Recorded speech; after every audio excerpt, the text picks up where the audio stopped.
Hi students, we're back to our book, Chomps, Flea, and Gray Cat. That's me. So we're in chapter 2 in our story so far. Do you remember what happened from the last time we read? What happened in the last part of chapter 1? Well, the mom and the dad came home, and the mom was having what kind of trouble? She was having some car trouble. So she came home, she was kind of sad, she had a rough day, but who greeted her to change her bad mood into a good mood? It was the puppy Chomps and her gray cat. So the Chomps went inside to help the mom feel better, and the gray cat stayed outside because he wanted to take a nap because Chomps warned him out, so he made him sleepy. But yes, now we're to chapter 2 and the next part of our book. When Mama finally brought Callie out, the old cat went straight to the rocking chair and hopped up. She sat for a long time, sniffing the smells of early spring. She washed her paws and her face before finally curling her tail around her body and going to sleep. I jumped up on the swing, taking long strokes with my tongue. I tried to wash the fur on my chest. Chunks of winter hair came out. Rubbing my tongue against the roof of my mouth, I tried to get rid of the fuzzy stuff, and then I shook my head trying to get the fur ball out of my mouth. I finally gave up and flopped down on the towel Mama had placed on the swing. My whiskers twitched as I watched the birds taking turns at the feeder filled with sunflower seeds. I closed my eyes and dreamed of warm summer days. The squeak of the front door startled me as Mama put Chomps down on the concrete near the swing. She patted him on the head, then closed the door behind her. The pup looked up at me with his little shiny eyes. "Let's play!" He started bouncing around me. I tucked my front legs tighter to my body. He made a little nipping sounds that made me blink. "Not now, pup. Cats need lots of sleep." I closed my eyes, but the puppy sounds continued. "Dogs need exercise. Let's play." "Later, pup." I hoped that he would get the hint. "Why didn't Mama exercise you?" "I tried to get her to play, but she just wanted me to sit still under her feet. She was in the office working. She said, 'You'll play with me.'" "Later, pup." I tried to catch a few minutes of sleep, but Chomps just kept on and on. I finally stretched my legs out and washed my paws. Another hairball stuck in my mouth. I stood up, then jumped down to the concrete. Callie was still asleep in the chair. The pup probably did need some exercise, and I could do a little trophy hunting. I motioned him with a jerk of my head. "Okay, pup, but you're going to have to follow some rules. You're going to go down to the hayfield. We'll play, but you have to do some watching first." Chomp's ears stood straight up as he listened to me. "I'll watch." "I'm serious, Chomps. I'm going to teach you how to hunt. You have to promise to be very quiet and stay back until I have a trophy for the mama." The pup's ears stayed straight up, but his tail began to wag even harder. "I'll be good, Gray. I'll promise." We walked through the yard and down the dirt road. The pasture in front of the house was damp from the morning dew.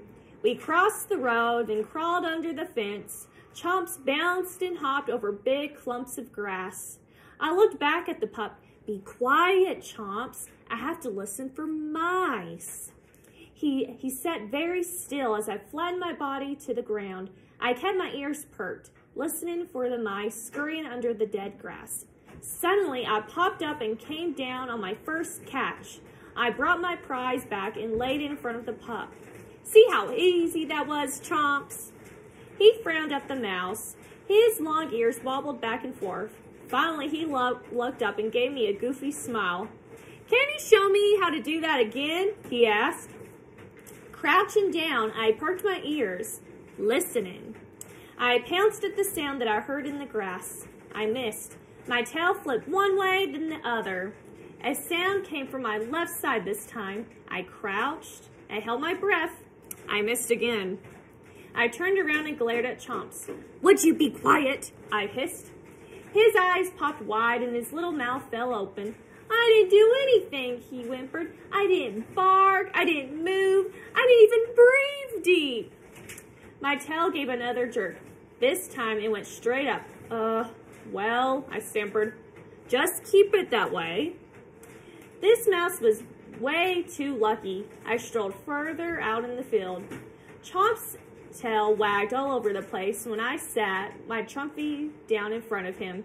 He looked at it. He sniffed it. He even clunked it with his paw. "Think you're ready to try it now?" I asked. He nodded his head so hard his ears flopped. "Sure, that looks easy. I bet I can do it." Head high on one end and tail high on the other, Chomp strutted out to the field. His ears twitched and wiggled. All at once he stopped. He crouched low, then he leaped in the air. He landed about a foot from the mouse. "Slow down, pup. You have to listen. Then think about where it's going to go next. Don't pounce until you know for sure which way the mouse is headed." Chomp pawed the dirt in front of him and bounced backwards as he barked at the spot where he thought the mouse was. I felt my eyes roll. Suddenly, he jumped again. This time, he went straight up. Trouble was, his front feet jumped harder than his back feet. Somehow, while he was in the midair, he got off balance. And when he came down, his back end was way ahead of his front end. His hind paws touched the ground and then his tail hit. Then he flopped flat on his back. I guess that there was a low spot where he landed. He tried to roll one way, but he couldn't. So he tried to roll the other.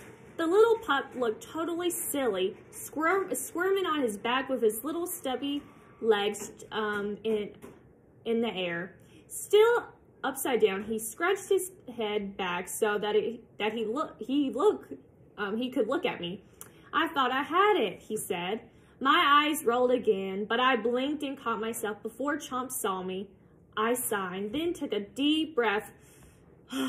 "It's okay. I didn't catch the first mouse I chased. It just takes patience and practice. Now get up and try it again." "I can't. I'm stuck." He flopped back and forth a few times until he finally got to his feet. His ears perked up as he put his nose to the ground and moved slowly toward the smells in the hay. He pounced again. This time he slid and bumped his chin on the ground. Dried grass and hay stuck to his fluffy hair as he tried to shake himself clean.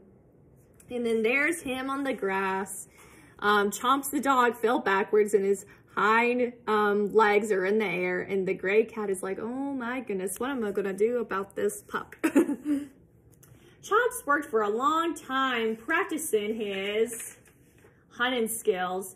He learned to keep his nose close to the ground and his eyes stayed locked on one spot until he was ready to spring. But his pouncing still wasn't very good. He would fall on his nose, trip on himself, and do a somersault, so kind of like a cartwheel, or spin around until he got dizzy. At least he didn't get stuck on his back again. I guess for a dog, a puppy, it wasn't all that bad. At least he tried hard.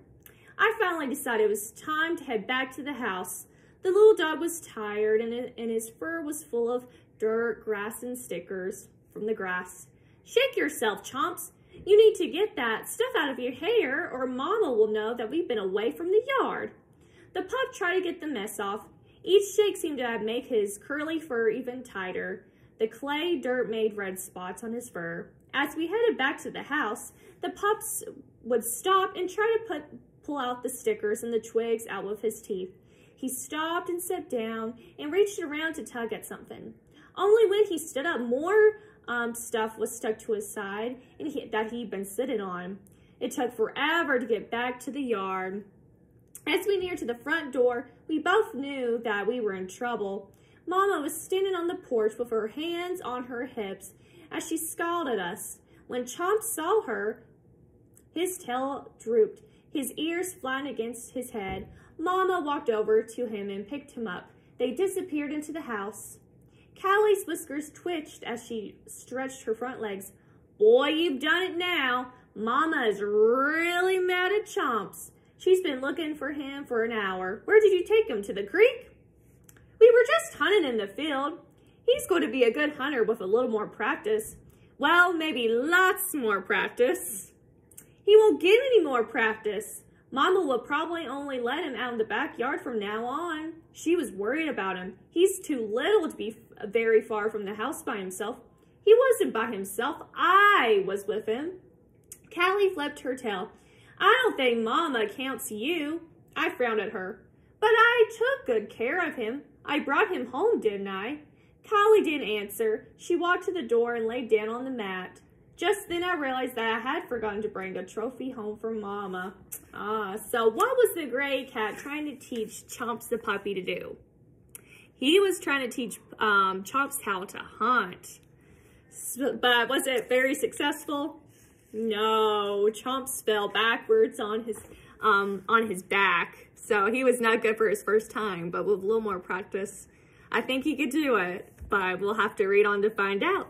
I hope you guys enjoyed chapter 2, and we'll read chapter 3 next time. Bye!